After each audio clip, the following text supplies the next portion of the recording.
নিতেছি। এই যে মাংস ম্যারিনেট করে রাখছিলাম, রয়েছে পাঠার মাংস। চলো এখন রান্না করি। তেজপাতা, এলাচি, দারচিনি দিয়ে দিব। মাংসটা ঢেলে দিচ্ছি, নাড়াচাড়া করুন। এখন ঢাকা দিয়ে লেছি, একটু ঢাকা অবস্থায় হোক। দেখো ঢাকনাটা উড়ে লেছি, এখন জল উঠছে অনেকটু।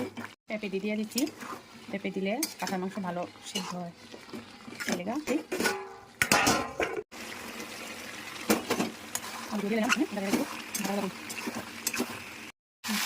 ভাজা হয়ে গেছে, এখন জল দিয়ে